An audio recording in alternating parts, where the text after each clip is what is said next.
It's your boy Brando and Christopher House. Welcome to another episode of the Otaku Remix Podcast. Chris Senpai, how are you today? I'm good. Feeling good? I'm feeling okay. Not great, but okay. Yeah, not too bad. Feeling better now that we're talking about a subject that I enjoy. So Yes. Today, we're going to be talking about one of the better anime, in our opinion, from 2018, one of our favorite from the fall of last year. And with a movie coming up this summer, Rascal Does Not Dream of Bunny Senpai. Gonna correct you there, actually. It already came out in Japan. You're right. Excuse me. Came out in May, right? No, so it premiered in May. Yes. For a special audience. Ooh. And then it came out actually in June 15th. Ah, okay. So the people in Nippon have already seen this film. Yes. Lucky mofos. In the West, we crave it, and we're going to be talking about one of our favorite romantic comedies, sort of harems, weird thought pieces, kind of, not really. Yeah. Anime from last year. It's funny because... Well, first say the title. You haven't said it. Does Not Dream of Bunny Senpai. I thought we did. No, we didn't. Excuse me. No worries. But yeah, we're talking about Rascal Does Not Dream of Bunny Senpai. And I was going to say, it was funny because I pushed this on you. The show initial, yeah. The overall show to watch. In the same way it was pushed onto me. Yeah. Because you had the same reaction as I do. Where this is total ecchi territory. Oh, it's ecchi trash. Yeah, we looked at it. You see Mai in the thumbnail on Crunchyroll's thumbnail for the show. And a bunch of like really dreamy lights and in the bunny suit. And the title's just like, that's what this is all about. A rascal who dreams of Bunny Senpai and yada yada. Like, it reminded me of the time at, like, Is It Wrong to Pick Up Girls in a Dungeon? Where I was like, this is gonna be fucking... Did you start watching that? No, I didn't. Okay. For the same reason. I don't know where this, like... It's a defense mechanism. This defensive mechanism stems from, but it comes from somewhere. We do know. It's from a lot of garbage anime. A lot of garbage anime that I've enjoyed for very shameful reasons. I've reached for the roses many times, and the thorns always just... It looks pretty, but, sometimes it's not worth it. But it's like, oh, no, sin! But yeah, so, same thing with me. I remember it was last fall, and my cousin... we were at a family gathering near Thanksgiving, and I told him, I was, like, looking at stuff, and he's like, you're not watching Rascal? And I'm like, no, that looks like complete garbage. And he's like, dude, it's, like, really good and well-written. And I'm like, Alex, stop pulling my leg. And he's like, no, for real. And so I decided to embark on it, and we are happier for it. It's one of the more poignant, well-written anime of last year, and we're going to talk about it today. So, we both completed the anime, so just overview... before I kind of go into I'll go into a quick synopsis right now. Go for it. Those who haven't heard of Rascal Does Not Dream of Bunny Senpai, in general, it focuses on a young man named Sakuta Asasagawa. He's a second-year high school student, and it's all set off. It's based off a series of light novels, and the overall story gets set off when he meets a bunny girl, or a girl dressed up in a bunny costume while he's kind of perusing the library, and nobody can see her but him, supposedly. And he realizes this is like a celebrity classmate of his, Mai Sakurajima. And then he realizes, as she explains her situation, that nobody can see her. And then the overall series is based off of a series of supernatural events happening to high school contemporaries that he has, that they kind of dub as a sort of as a product of this thing called adolescence syndrome. And it's an interesting tool that the writer uses to kind of amplify sort of normal everyday problems, but we'll get into the minutia of that. But in general, it's kind of a series of him navigating these problems for these girls and helping them kind of fix their supernatural issues, / normal high school issues. Yeah, but at the same time, it's always very personal issues. So, yes. And the supernatural element kind of helps him, at least me, and I'm sure a lot of other viewers, move past the maybe mundane and jaded cynicism towards these, like, an over dramatic representation of psychological problems. Exactly. It's psychological adolescent issues, but at the same time, so the supernatural element really helps you kind of engage, but then it also kind of almost helps like empathize in different ways of like how these problems affect people. And it's very interesting, and it's well used. And so it's an anthology of these kind of like personal vignettes for all these girls. And And that's just great. And also, obviously, with a through line of his romance with Mai, as they are a couple. Which is really nice. It's why, like, it's hard to call this a harem at the end of the day, because, like, it is technically one guy and his, like, not relationships, but it's like friendship with a bunch of women. Yeah, there's like obviously romantic tendencies for some of these girls, or like inflections for Sakata, but at the end of the day, he never wavers. He never wavers from the original, from the first girl he meets, which is my... Yeah, best girl, 2019, and forever. Yeah. It's unfair. She's just written too well. And like I think that's what like the first thing that kind of wooed me about this show was the dialogue between Sakata and Mai. Oh, they have fantastic chemistry. Yes. It's so well. Yeah. We can kind of go into that. So yeah, just let's start with the first story. So Sakata and Mai, their story, her story, her crux for her adolescent syndrome, essentially is based around the fact that she is a celebrity, and that she's, you know, since childhood, she's been an actor in commercials, you know, very public lifestyle, and she starts to kind of wish for that anonymity that a lot of celebrities want for, you know, the balance, or like to go to a world where nobody recognizes her, because everywhere she goes, she's Mai Sakurajima, like the celebrity. And then suddenly now she's put in this situation, as I described earlier, where nobody can see her, and it's kind of really hampering her life, where she can't buy food, or, you know, gets bumped into all the time. And they slowly realize, or as Sakata kind of like navigates this problem with her, there's like the idea that she won't exist anymore. Yeah, even to Sakata. Yeah, even to Sakata. And they use like Schrodinger's cat as kind of the like... Yeah, as kind of like the example of like... It doesn't really fit, because the idea of Schrodinger's cat is to explain like the observation hypothesis, where does something exist if it's not observed? Yeah, so a lot of these adolescent syndrome problems, even though they're like very, you know, supernatural, Sakata has this friend at school, Ryo Futaba, who is one of the girls he assists. She's the only member of like the science club, and she basically gives him like these pseudo science bullshit explanations. Yeah. And with this one, it's like the law of observation, where it's like if you don't see it, so like you have to assume then it's it like either exist. or. Yeah, exactly. Yeah, and it's I mean, it's fine. It's probably the only part about this show that I roll my eyes at. Yeah. It is a little... But at the same time, silly. It's for people who like can't get over the idea that it's supernatural, I think. Yeah, no, it definitely supplements some people, and I've kind of conversated about like our anime about Bunny. Okay, and does it like help them? It's like a loose bridge. Okay, and that's fair enough. Like, honestly, it doesn't ruin the show for me. Not even close. It just makes me go like, sure. Yeah. But no, this story, the first arc, it's like three episodes? 3 episodes. Yeah, it's solid. It's really solid. And yeah. It basically... So when people can't see her, they just forget she exists. Like, there are people asking, you know, like, Mai's agent is her mother, and like she doesn't even remember her eventually.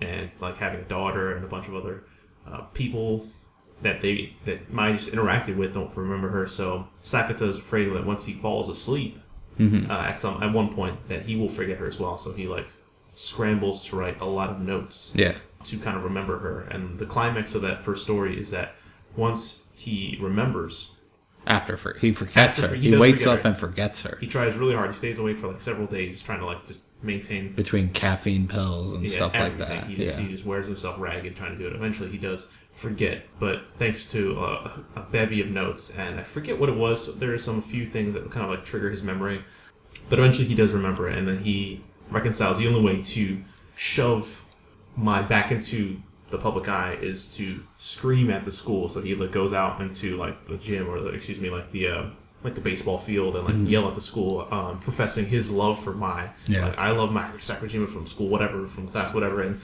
by pushing her back into the public eye, it kind of puts her back into reality, so to speak. Yeah. And it's a really kind of it's a nice moment. Yeah. And it's like, what's cool about it is that like it's pushing her back into the public eye, not as a celebrity, but as just like the girl that this kid from school loves. Yeah, you know what I mean? And that's kind of what she wanted in a sense. Yeah. Because that's what she was trying to run away from, was just being a celebrity and somebody idolized for her looks. Yeah. And not for like anything else. And she kind of had a jumbled start to school. They kind of explained that, you know, because of her work, that she didn't start high school normally. It was like midway through the first year. And like there's this very developed idea in not only Japanese society, but specifically they kind of outline it in Japanese adolescence and like high schools, where like the atmosphere sets in. And so like in that first half of the first year, a lot of people kind of find their own cliques, so to speak. They find their own groups. And then Mai kind of comes in halfway through that, and people have kind of already found their own friends, and she wants to stay isolated anyway, or has to because she's a celebrity, and it kind of creates an awkward outsider life for her. Not too different from Sakata, who also has his own outsider issues, because he similarly started school late, and he has a weird kind of lone wolf situation at school because of rumors that he had an encounter with the quote unquote adolescence syndrome, which created the hospitalization incident. This is one of the other few things about the show that you just kind of have to breeze past, is that they make these event names for what can simply to be described as he was hospitalized after a mysterious incident. Essentially. Meanwhile, in the subtitles, they're capitalized as if they're New Year's Day or something like that. You know, so or D-Day or something like that. You know. So he also has his own encounter, not only with himself, but with his baby sister, Kaede, who lives with him, and so that's the kind of similarity that Mai has with Sakura, but they also just have fantastic chemistry. Yeah, you mentioned that earlier, and it's so Sakura as a character, he's this cool, really smooth, very calm guy. He's not upset about being outside the social hierarchy. He enjoys having just two friends, living by his own code. He threw away his smartphone because he's just kind of almost symbolic of just being done with socializing and integrating himself into He's very much one of those he's a lone wolf, but in the sense he's been hurt by society, so he kind of has rejected it as a whole. Yeah. You can kind of see that because outside of his two friends, which is I assume Rio and the very nice guy whose name I can't remember, but it's a very popular athletic boy who's been friends with him for ever. Forever. Childhood friends, and he's a really nice guy, and despite his girlfriend being a total bitch. Right, but at the same spoilers, the good friend's girlfriend is a total bitch, but at the same time Sakura doesn't do anything to smooth his relationship with her at all. She approaches Sakura and says hey, why don't you try to be more friendly, because you're giving my boyfriend a bad image. And it's actually a little bit different. She asks him to disassociate, to stop talking. You're right. But at the same time, I can assume it comes from the fact that Sakura refuses to change his mindset or whatever. I don't think there's anything wrong with Sakura, and I'm not fighting this point too hard. Okay. I think it's because since he talks about the atmosphere, you can't change it. Rumors are the atmosphere. Yeah. So no matter what he does, people will have this perception of him as being this problem child, we'll call it. And because of that, if he associates with her boyfriend, his friend, his popularity will be hurt. And so will hers. Yeah. Their social standing will hurt. So she's leave him alone. And he's fuck you. Well, he's not only because there's the noble response, which is no, it's not, and you're wrong and this is why.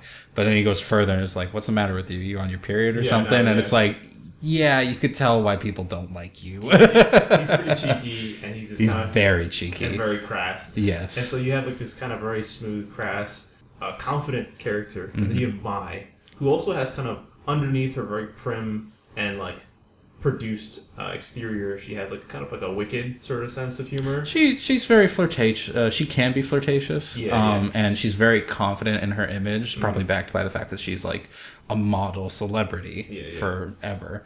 But so it's funny because I kind of want to go more into Mai now that we're talking about her, because that's the first time we see her is in that bunny suit, and it's it's very provocative. Oh yeah.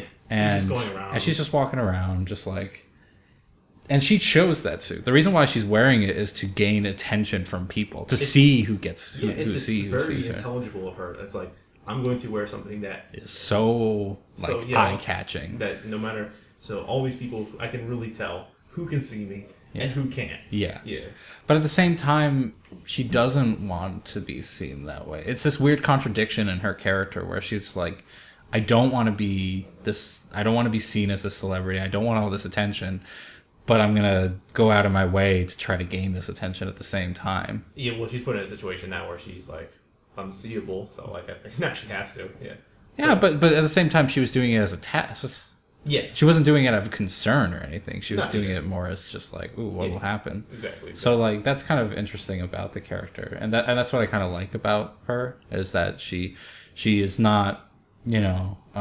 It feels like in a lot of Japanese comedy, like when you have the female character who is like kind of cool with sex and all those topics, they're like they're not cool about it, they're like overt and very like promiscuous and very forefront about like their interest in sex and yada yada. Yeah. And that can be fun, but like that seems to be like you're either prude or you're like a whore all the time. Yeah. You know what I mean? There's no in between. And Mai is somebody who's both confident but also like has her pride. A little bit, has her pride about it. That too as well. It's kind of funny. They have like that running gag where like she'll do something or she'll attract Sakata in some sort of way, and he'll make some sort of sexual comment where like, this is turning me on or something like that. Yeah. Or like, oh man, this is great.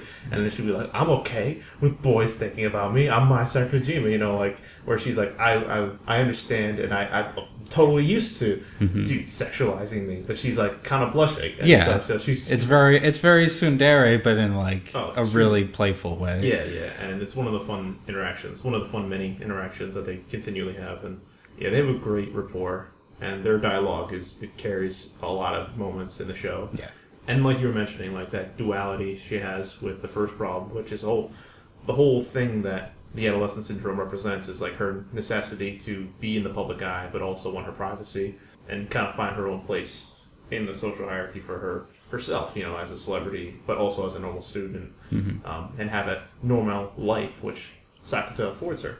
Do you think that's maybe what it's trying to symbolize? Is that like she's taking a break from everybody to find the one person that like sees her in a different way? It's true, yeah, and just to mention that, she does like the story establishes that she's taking a hiatus from showbiz for a little bit.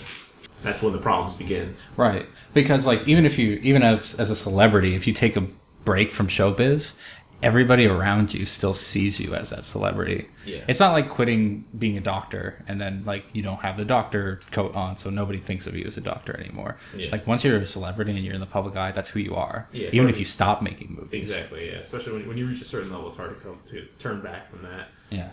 But I think it does. I think in a large way, there's so many parallels you can kind of draw from what her adolescent syndrome situation physically was in comparison to her own personal struggle. Yeah. And I think it's one of them, for sure.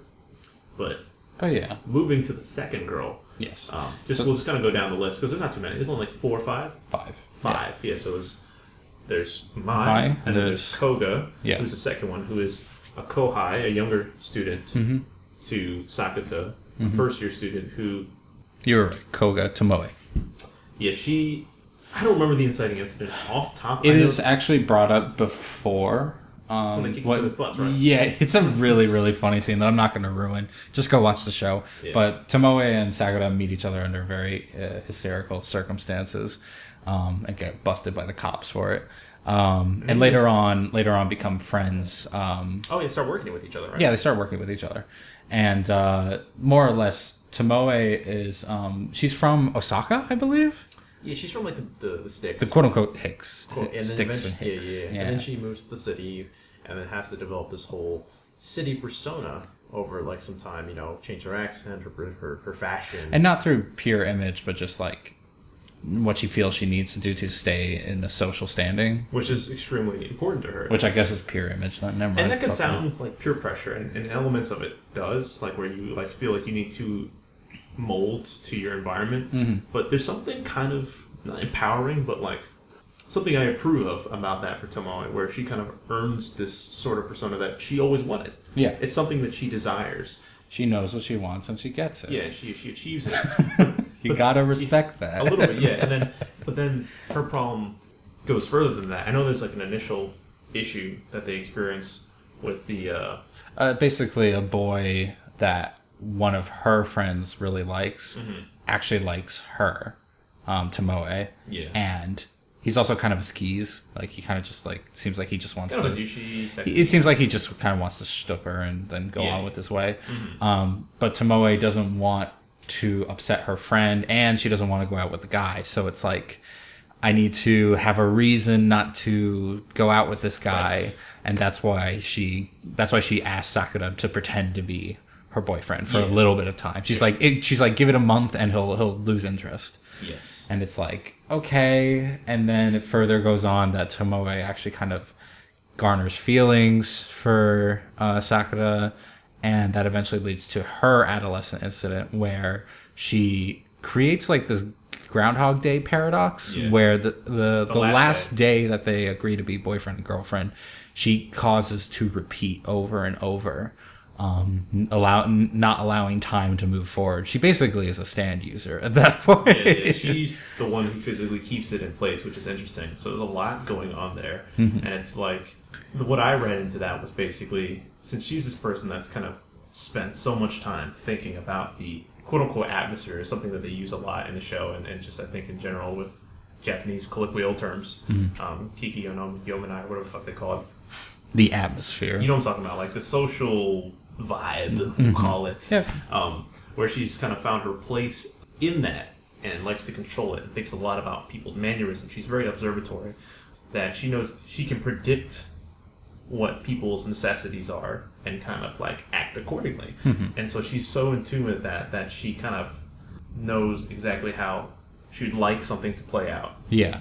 Well, she's the same as everybody else in the world, where it's like we would like to believe that we have some control over our lives, and if we do certain things and act a certain way, that things will just work out and we'll get what we want.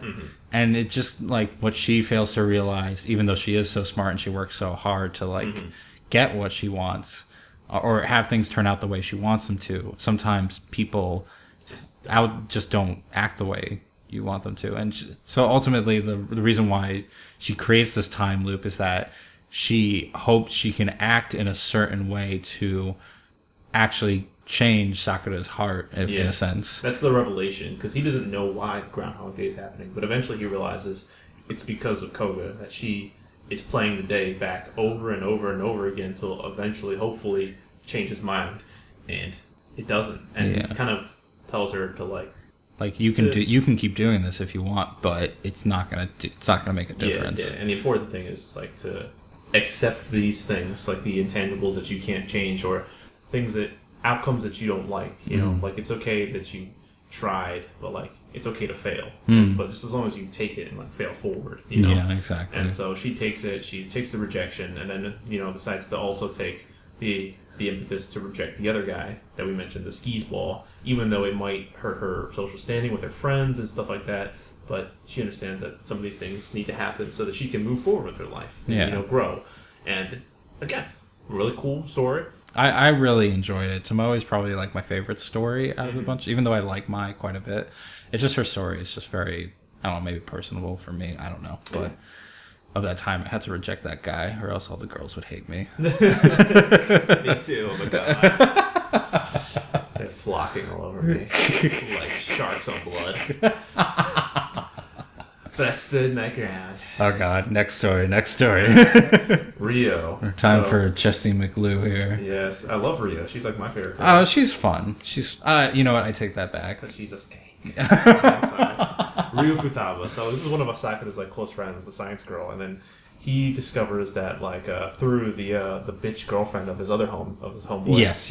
And she's like, your girl's going too far. He's like, what are you talking about? Rio's like a science girl. And she just chills in the lab all the time, like, making coffee with her beaker. And then she just like whips out her phone. She's like, she's an Instagram slut. And like she just shows her like very scantily clad pictures, like very provocative photos without the face in them, but clearly Futaba. Yeah. Where she's like very being like, who else has gray hair? Who else has gray hair and wears this or silver hair, I should call it. Yeah. And she's in these poses where she's definitely trying to garner attention.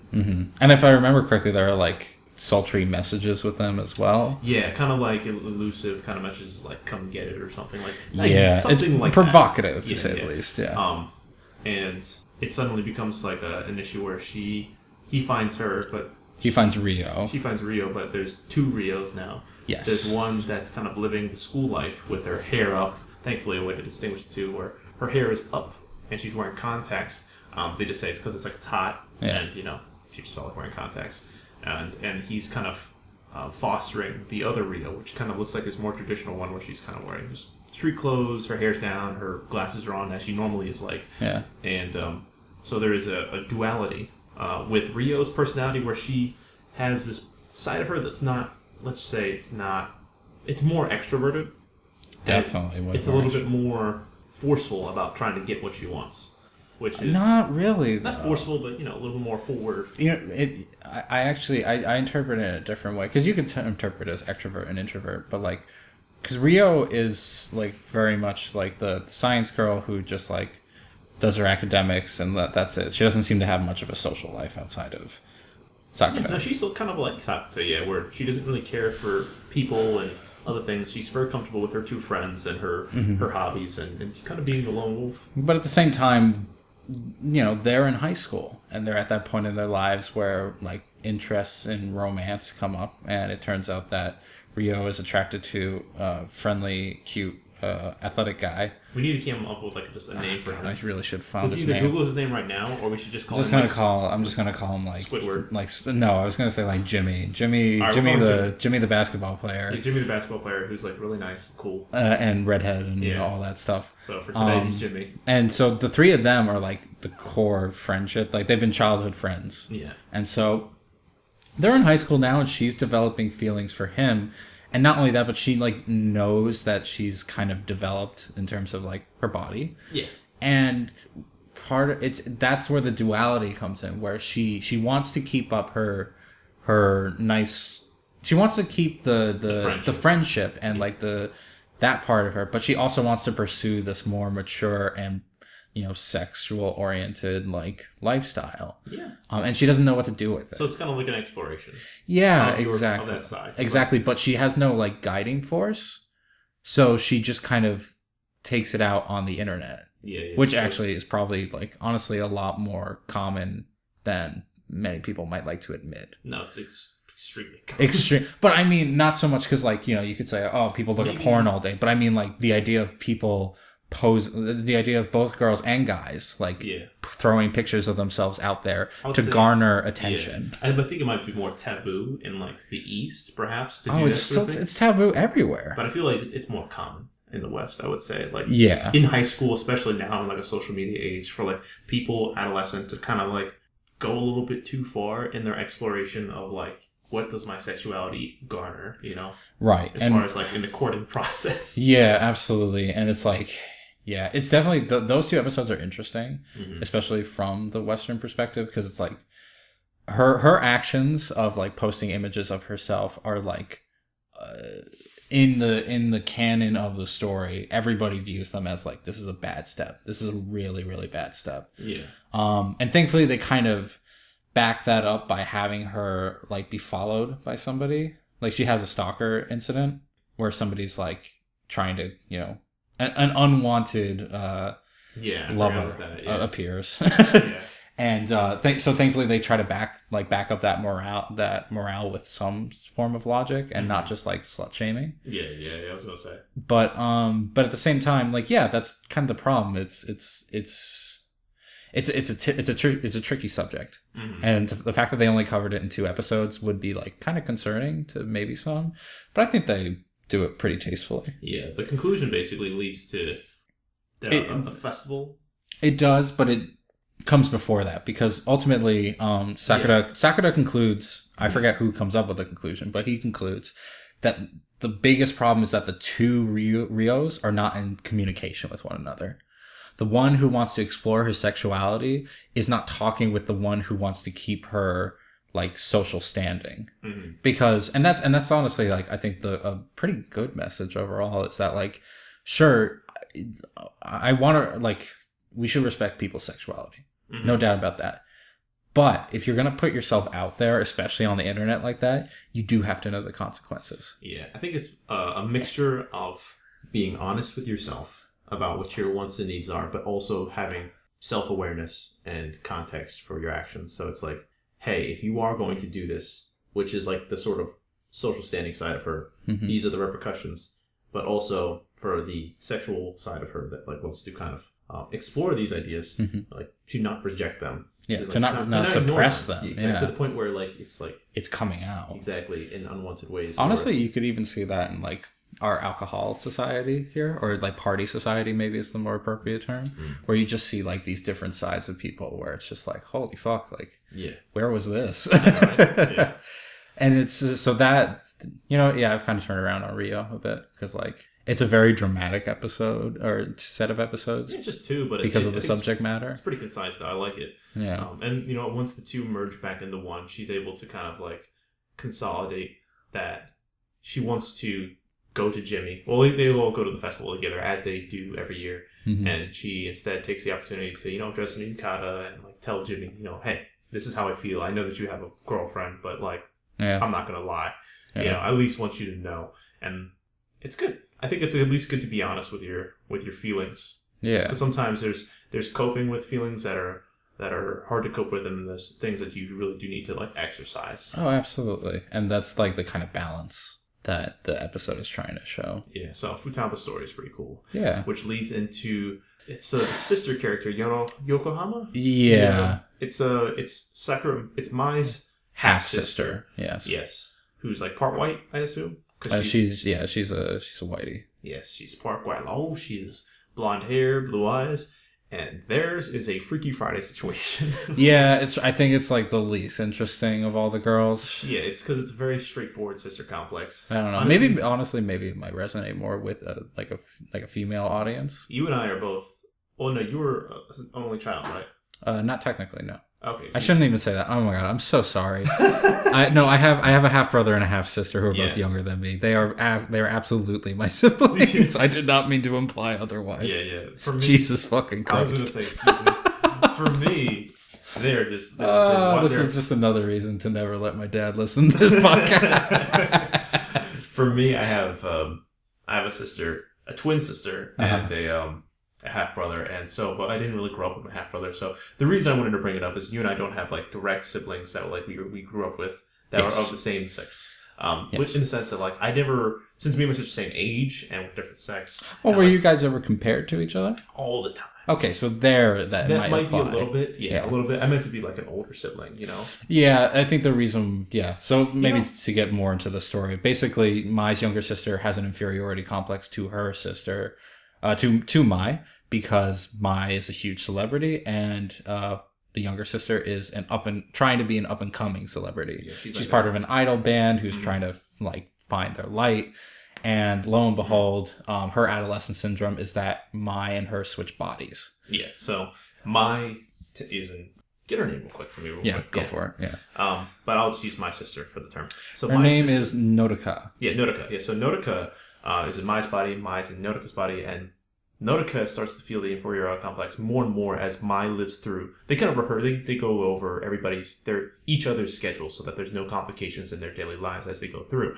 Nodoka starts to kind of mess up photo shoots for Mai while Mai is soaring as like the idol that Nodoka wants to be, and she sees the approval from her mother that she seeks out so desperately that Mai's getting it through Nodoka's body, and she just feels less and less and less, and it kind of boils up to a point where she has to kind of find her own voice and confidence, and it's very straightforward, but it is very empathetic. Yeah. And for me, when I think about it, because we were mentioning it wasn't like I wasn't suppressed by it, but it definitely was an element in my life a little bit. I hope that Angie, my sister, listens to this one day, because it'll be kind of awkward that this is the catalyst to explain this. But I'll see her later today. We'll talk about it. But it wasn't too much, because she was like the very smart student in the family. Like she was like student council, top 10 like in grades and stuff like that in high school, and I was like not the social butterfly nerd hanging out with like nerdy people doing like kind of not illicit things, but like kind of just out of the social spotlight, as where she was kind of like the inverse. And like we were compared at times, not like directly, like my parents wouldn't be like, look at her and try to be her. It's like they're like, they would do maybe take a few notes. They would pull me aside and be, kind of mention that every now and then, and I would never really take it personally, because I always knew, me personally, I was very confident and like comfortable in my shortcomings as a young person. Yeah. Quote unquote shortcomings, just differences. I was never really hurt by the fact that Angie was smarter than me, or like more book smart, because I felt like I had my own qualities that I appreciated, and I felt like that was a good thing about my youth. And I still stand by those things. But yeah, and then that's basically what Nodoka eventually bubbles up into, because she understands that, sure, she's not like this professionally rehearsed person that Mai is, but she has a spontaneity that she can eventually kind of utilize, and then eventually when Nodoka does get back into the body and does have that one idol performance, they have like a thing where like, who's the best girl of the week or something for her idol That's group. still Mai though. That's still Mai? Yeah, because remember Nodoka shows up as, so yeah, they have the who's the best girl and yada yada, and that's what kind of breaks Nodoka. Oh yeah, that's because like she sees Mai excel, like she sees her destroy everything. Like there's even a big like goof that happens in the middle of the performance, and Mai manages to make it look like a rehearsed bit. Yeah. And that's what wins her, girl of the show and yada yada, and it's kind of heartbreaking. Because, like, Nodoka doesn't really get, like... She doesn't get a reinforced sense of, like, you're doing everything okay, you know? But instead, it's more just, like, things aren't just going to be better if you just wish you were Mai. Mm-hmm. Like, that's not how this is going to happen. Yeah, it's going to work. It's going to happen through really hard work. Mm-hmm. And nothing else. Yeah, the things that Mai are good at are things that she's acquired over a long period of time. Yeah. Like, she's not... She does have a natural demeanor towards showbiz, but she's worked very hard to kind of acquire the consistency and skills that she has, and that's what Nodoka sometimes doesn't realize is like the quintessential things that she should be looking at. And so when she does switch back and they kind of consolidate as sisters, and there's a whole lot of things kind of mixed into the initial complex, it's nice. It kind of comes to a nice fold. It's nice. It's just kind of like... I don't know. I just find it's one of the weaker stories. Yeah, it doesn't resonate too heavily, I think, with either of us. Yeah. And I feel like it's something that we may have seen more than once in a lot of media. But in general... Maybe, yeah. It's still fine. Yeah, it's still well written. I definitely think that. A lot of people out there, maybe some of you, would resonate more with Nodoka's story than either of us. But going on to the next one. The finale. The finale, yeah. There are only 4 girls, yeah. And there's a mix, and we'll throw in the X Factor later. We'll talk about Shoko in a minute. But we'll start with the finale, which is focused on Sakata's sister, Kaede. So Kaede had her own encounter with the adolescent syndrome a few years back now, a few months back now. I think maybe a year back before the events. So she's normal girl, goes to middle school, and she starts to have these issues where she encountered bullying at the school, where people started telling her, like to go die and stuff like that via cell phone, and, texting and whatnot. And then she comes home, and Sakata would see these cuts appear on her body, like in time. They would just come out and sporadically spawn on her body, and then it started to like really affect her. She had to like she became extremely withdrawn, and like she kind of went into like this pseudo comatose state. Mm-hmm. And so her parents and the family was extremely worried, so they decided to the reason being is the worry that was put on the parents eventually causes the mother to go into like a medically handicapped state. I would say she's not in a coma, but she's basically in a coma. She can't handle the stress. A psychologically induced coma. I should something like that. The trauma really puts her out. So the father, who's kind of like feels a little overwhelmed, he's like, "Listen, I'm gonna put you up. I'm going to put Sakata and Kaede up in their own room, away." Yeah. It's really weird. It's a really weird way of like approaching the situation. It's kind of a complicated way to have. Yeah. Again, the high schooler living by himself. But the father decides to just basically tend to the mother. He's like, "I'm going to take care of mom. Sakata, I need you to take care of Kaede. So you bunk up in this apartment, do school life, just keep track of your sister, and I will take care of mom. And once Kaide's better, we'll become a family. Yeah, we'll reconsolidate." Yeah. And so that's like all in the pre-content. All that gets established before even this story begins. So Kaede, and as Kaede begins having these cuts, and she kind of reverts into a whole new personality. She was more or less a normal middle school girl, but after the bullying, she becomes this extremely childish.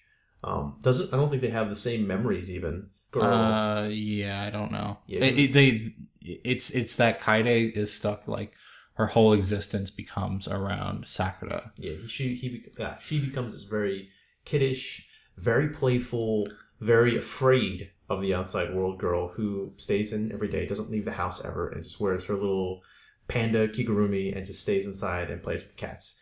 and just attends to Sakata, and it's just like, Nissan, very much. Oh yeah. And then so when we reach the story about Kaede, it's slowly about her reintegrating into society. Sakata and Mai, who she's garnered a lot of respect and appreciation for over the series, they slowly try to bring her out. So they get Kaede out of the house, and then she walks a little bit further, and then because Kaede announces she would like to go back to school. Yeah, which is huge. Yeah, for her, yeah. And so they slowly take her step by step, day after day, a little more. It's a huge struggle, but Sakata's happy to do it, and he's really, over the year that he's had this new version of his sister, really garnered an affection for her. And she wants to go to the zoo to see the pandas, of course. And eventually, she says that she's ready to go to school, I think on her own. And one morning he wakes up and she's normal again. As if the last year hadn't occurred. Yeah, she doesn't remember any of that last year. She acts. She's not this playful, childish girl who's extremely dependent on her brother. She's very normal, I should say. Very independent. Yeah, very. It's like, what are you talking about, bro? As opposed to like, like very like. Yeah, it's as you described it perfectly. It's as if the last year just hadn't happened. Yeah. She reverts back to her personality, and Sakata, who you'd think in some elements would be really happy that his sister has kind of normalized or healed, recovered.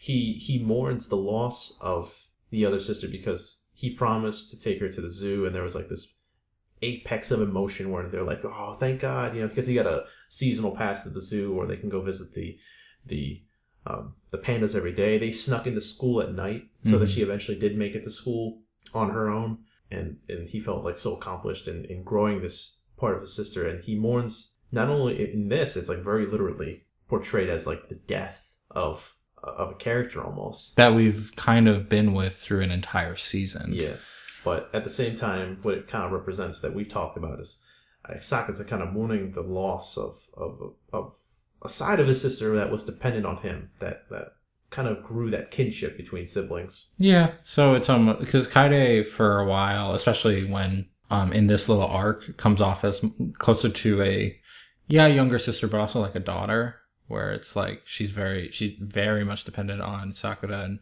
everything he does for her, but also kind of looks up to him and also like looks to him for I don't want to say rewards, but like affirmation and stuff like that. And like I guess it's sad because in the same way where you can describe like a father becoming upset when his daughter gets married or leaves the house or something like that, it's very much portrayed like that. But yeah, there's a little bit of the disconnect between that and like its portrayal of this persona that Kaede had that just doesn't exist anymore. Yeah. One thing that was interesting is that they kind of that side of Kaede, the playful side that we're used to seeing, keeps a journal in those final days, knowing that she's about to revert back, which is interesting. It's kind of like how Sakata kept the journal when he was getting ready to forget Mai, possibly, but not in the same reasons. Like this girl Kaede, this version of Kaede, like knows she's like gonna die, kind of in a sense. Yeah, and she's chronicling the this day with Nissan. Like we went to the thing, we went to the playground, and now we're gonna go to school next day, and we're gonna go to the zoo, and we're gonna see the pandas, and it's all these excited scramblings. And she's just like, I love hanging out with my brother, and then when she's gone, that's all he has left to kind of remember that side of her. Yeah, and so it's like it's straight up like it is a loss. It is a loss, but I still think it really fits with the metaphor of like this this father-daughter relationship of like, because I could imagine like a father looking back at like old pictures that he has of when he and his daughter went to the fair or something like that, and that's what it is. It's like I've seen more than one father with that. It's reminiscing, and the only reason why it feels like a death is because of how sudden the reminiscing is like brought up upon. Because it's like you reminisce about somebody who like if the person hasn't died in your life, it's because they moved away and it's been years since you've seen them. You know what I mean? You don't reminisce about somebody who just went on a vacation. I know, right? So but because Kaide's like that side of Kaede is gone, he immediately starts mourning her and stuff like that. But they move forward, and he tells his family that she's recovered and they're happy, and then he he throws the option out to her where it's like, hey, if there's one day you want to go to the zoo, just like let me know or something like that. And she's like, the zoo? Like, I guess, sure.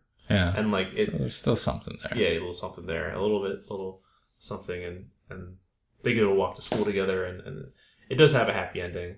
And there's like a slight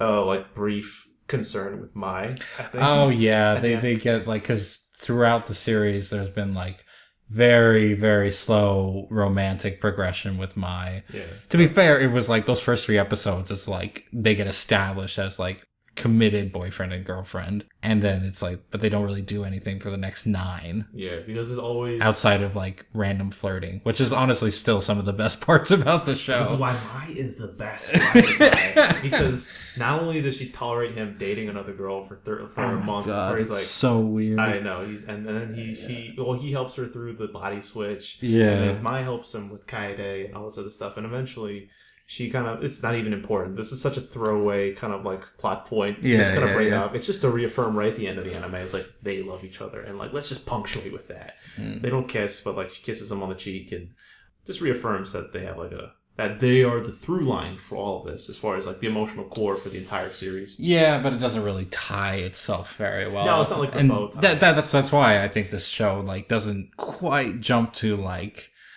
high-minded romance discussion topics, you know what I mean? It's like, it is an anthology where you have these very separate events going on with a very loose current. Yeah, through line through each of them. Yeah. But overall, really good. And what we wanted to bring up last is this mystery girl of Shoko Makinohara. Yes, who we have yet to mention, but is more or less similar to Kaide's story. She existed in Sakura's life in middle school. Yeah, so Sakura's whole encounter with the adolescent syndrome is like twofold. He has one, the incident where he has the scars on his chest appear. Which coincided with Kaide's incident. Yeah, something similar where he was like ostracized for the hospitalized.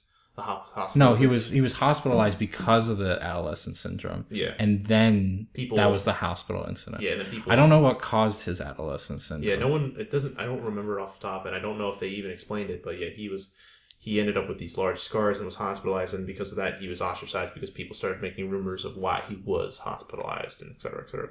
But there's that element to it, and then there's the secondary element where in middle school, or in early high school, I should say, first year, I think. No, in middle school, he feels extremely rejected by everybody, and he feels ostracized and alone, and that's when he meets a high school student, Shoko Makinohara, the girl we mentioned. And she kind of peps him up with the idea of her mantra for life, which is every day to be a little bit kinder. And he really admires that. And then he starts to fall for her and kind of proclaims her as his first love. And so he seeks out to go to her high school, Minigara High School. And when he gets there, he realizes that she didn't exist. Like she's just a student that never existed ever. And so he's confused about that. And midway through the series, we encounter a girl with the same name, Shoko Makinohara, but as in middle school girl. Yeah, same age, because the same age as Kaede. Yeah, same age as Kaede, who just has like a lost cat situation, is confused about that. And she suddenly disappears near the end of the series, if I remember correctly. And she never existed either. To be continued. Yes, and that's the focal point of the movie coming up, to tie up the whole Shoko Makinohara story. So, which, like, I don't know if Mai is like centerfold in the story of the movie as well. She's prominent in the movie art, but you know what? Fuck it. You know, let me look up the premise because it already came out. Yeah, and I imagine as you do that she should be, because she kind of has like an awkward place in that conversation where like she knows like that Mai knows that Shoko is like Sakuta's first love. But she also understands that the impact that she had on Sakuta's life is a very positive one. That's very platonic, and that Sakuta loves Mai so much, you know. So, but the way that they'll frame the movie, I'm sure, is romantically tension filled, probably. Maybe, but I don't know. Like, it would be, honestly, I wouldn't enjoy that because I would hate to see any tension between Mai and Sakuta.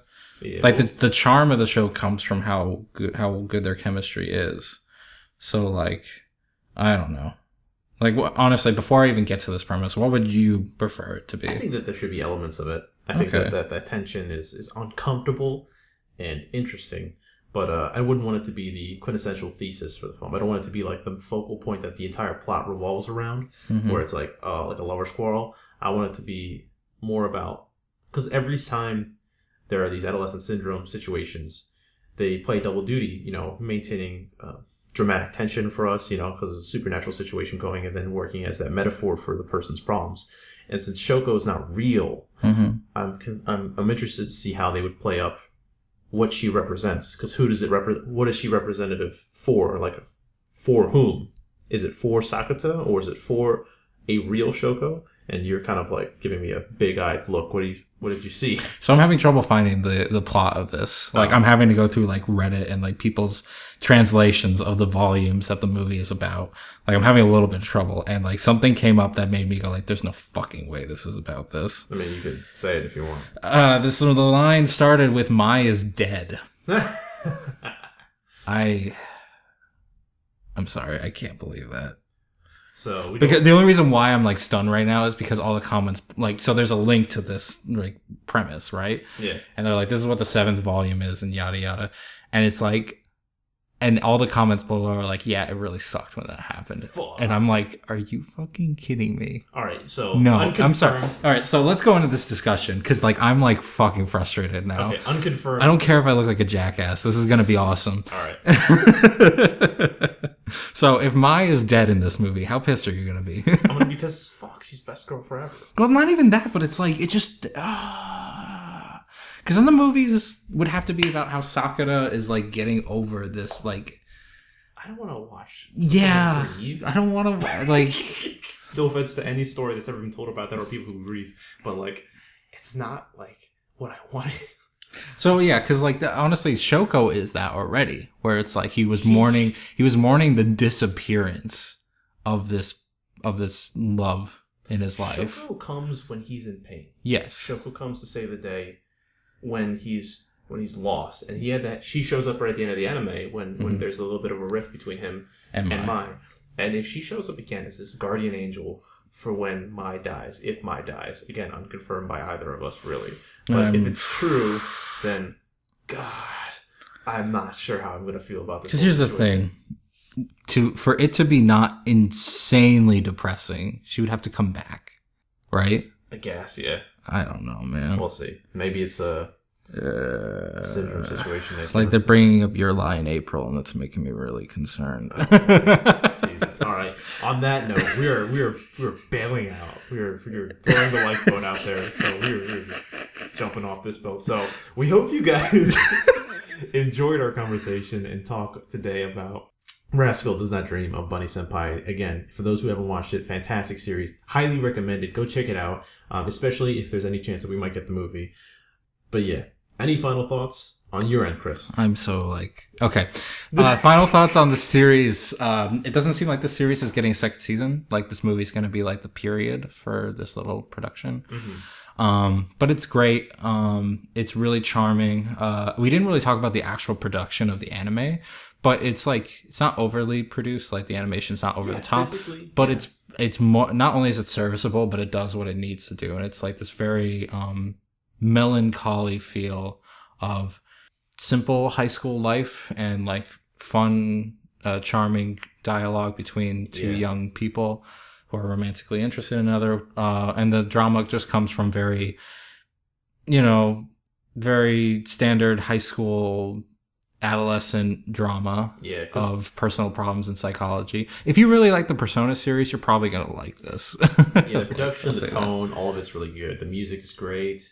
I was mentioning it to you earlier. There's like they use 3D models as so many anime do these days. Not throughout the entirety, but like they spice them in, and I think that this is an example of really good compositing where like they use them just to kind of fill crowds in the background and stuff like that. And it's barely noticeable. It's extremely unnoticeable. There are anime that are just like very shameless about this, like in Baki, like we were watching it, like they just intercut them and it's like ugly, and then you have, so that's like the ugliest it can get, and then you have like the middle ground, like Demon Slayer, I would say uses it at times, but I think it's a little bit better in Demon Slayer, where it's slightly more dignified. Where it's used to, like, the best use of 3D interlaced with 2D I find is one where it's like seamless, and it's just used it's always used to cut costs more or less, but it's used to make things seamless and not like, I don't know, transitions and crowds a lot easier to fill, and to spend, and so that you can spend more time on the details of like the actually important stuff. Yeah, exactly. But the animation quality is quite good for Bunny Senpai. Yeah. It's nothing mind blowing, but like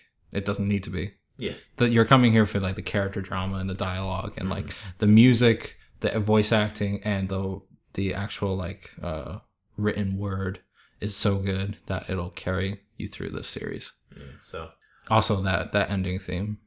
And the opening theme as well. Opening theme's great. Opening theme's great. Anything's like... No, okay. Don't ruin it. Don't... Oh, no, not that part, but the guitar in particular, like, is great. It reminds me... I was saying, it reminds me of, like, the aughts era, like, John Mayer-esque rock music. It's not ska, but it's, like, it's very pop ska, if anything. Yeah, no. But it's a great opening. Yeah. Check it out. So yeah, guys, watch this series. I hope the movie is not as depressing as I'm gonna look into this more. But oh my god. We may post about it on our Instagram, but oh boy. On that note, if you had fun, guys, like, comment. If you want more Otaku Remix, please subscribe to the channel. We'd love to have more of you guys come through on these conversations with us. And as always, have a good day, have a good life. We will see you all next time.